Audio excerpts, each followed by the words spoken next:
Всем привет, дорогие друзья! Сегодня мы с вами приготовим самый известный и популярный армянский торт микадо, и готовлю я его прямо в Армении.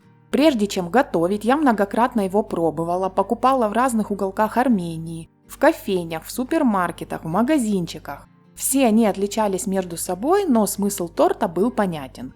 Две мои подписчицы из Армении, Лиана и Мария, поделились со мной рецептами, за что я им очень благодарна. Рецепты разные, и поэкспериментировав, я вывела нечто среднее. Торт получился достойным и вкусным, и, конечно, не сравнить с тортами из магазинов.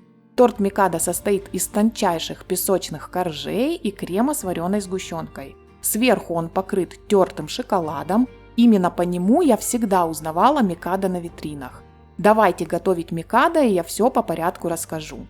Приготовление мы начнем с коржей. Давайте посмотрим на продукты, которые нам понадобятся. Сливочное масло. Постарайтесь использовать максимально вкусное и качественное. У меня здесь масло 82,9% жирности. Масло должно быть комнатной температуры, его нужно заранее достать из холодильника.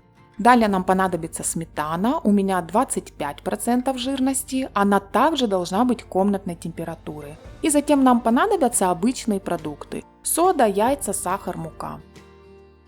И начнем мы с того, что к сметане добавим соду. Тщательно перемешаем и пока отставим в сторону. Тем временем к сливочному маслу комнатной температуры, нарезанному кубиками, добавляем сахар и хорошо растираем. По этому рецепту тесто для микадо можно приготовить без миксера, используя вилку или венчик. Если будете использовать миксер, то берите насадку лопатка, чтобы тесто не взбивать, а просто перемешивать. Далее к маслу с сахаром нам нужно добавить яйца. Добавлять их будем по одному, и яйца также должны быть комнатной температуры. Каждое яйцо нужно хорошо втереть. Это можно делать также вручную с помощью вилки или ручного венчика. Чтобы процесс ускорить, я воспользовалась миксером на минимальной скорости и вставила всего один венчик, чтобы не взбивать массу. Когда все яйца добавлены, возвращаемся к нашей сметане. Она прореагировала с содой, увеличилась в объеме, стала очень пышной и воздушной. Напомню, что сметана была комнатной температуры. Теперь добавляем ее в яично-масляную смесь и также хорошо перемешиваем.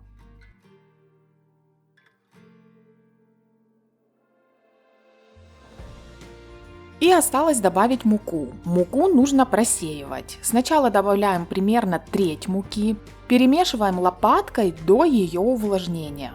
Затем добавляем примерно половину от оставшейся муки и также перемешиваем лопаткой, пока это возможно. Когда лопаткой перемешивать уже сложно, перемещаемся на рабочую поверхность. Припыляем поверхность мукой и быстро замешиваем тесто. Последнюю часть муки подсыпаем порциями, потому что может понадобиться не вся мука. Когда тесто собралось в ком, не нужно больше месить его и добавлять муку. Чем дольше его вымешивать или добавлять лишнее количество муки, тем жестче получатся коржи после выпечки. Необходимую силу тесто наберет во время отдыха. У меня тесто замесилось довольно быстро. Оно получается очень нежным. И у меня осталось немножко муки, ушла не вся. Теперь тесту нужно дать отдохнуть хотя бы часик. Можно просто завернуть его в пищевую пленку, я кладу его в чашу, в которой замешивала, и накрываю пленкой. Оставляем тесто на отдых при комнатной температуре. Когда тесто отдохнуло, будем выпекать коржи. Тесто очень мягкое и нежное. Мое тесто отдыхало примерно час. Из этого количества теста у меня получилось 9 коржей диаметром 23 см. Тесто я разделила на 8 частей, и один коржик получился из остатков. Очень важный момент. Раскатывать коржи для микадо нужно очень-очень тонко. Как сказала моя подписчица Лиана, они должны получиться как чипсы. В приготовлении микадо для меня раскатка оказалась самым сложным этапом. Я поняла, что проще всего мне раскатать корж тонко на какой-то скользкой поверхности, типа силиконового коврика или тефлонового листа, но думаю, что это, конечно, дело опыта. С каждым коржом у меня получалось легче. Перед выпечкой корж нужно наколоть вилкой. Выпекаются коржи на температуре 190 градусов до золотистого цвета. В моей духовке на это уходило минут 6, но ориентируйтесь по своей. Вырезаю я коржи сразу после выпечки, пока они горячие. Так коржи получаются все идеально одинаковой формы. Сразу после остывания коржи застывают и становятся очень хрупкими, так что будьте осторожны. Кстати, в классической версии микадо готовят большим прямоугольным тортом и режут его на ромбики. Везде, где я покупала микадо, он был кусочком от обычного круглого торта, поэтому и я сделала торт круглым. И еще, микадо обычно очень низкий по высоте, практически плоский. У меня получился примерно в 2 раза выше. Кстати, каждому коржику я даю остыть на решетке, так их донышки не мокнут. И посмотрите, какими получились коржи. Они все ровные, аккуратные, красивые, одинаковые. Обязательно попробуйте обрезочки. Коржи очень-очень вкусные и рассыпчатые. И когда коржи выпечены, приготовим крем и сразу соберем торт. Все продукты для крема должны быть комнатной температуры. Понадобится хорошее, качественное, вкусное, сгущенное вареное молоко. И так как оно держится вот таким комом, его просто нужно подготовить, перемешать миксером на невысокой скорости до однородности. Из состояния кома оно превратится вот в такую однородную массу. Теперь к сгущенному молоку нам нужно добавить шоколадную пасту по типу нутеллы. Здесь в Армении я взяла шоколадную пасту местного производителя, она очень вкусная и дала потрясающий аромат крему. Шоколадная паста также должна быть комнатной температуры, добавляем ее к сгущенному молоку и просто перемешиваем до объединения. Получается вот такая однородная, очень вкусная и очень ароматная масса.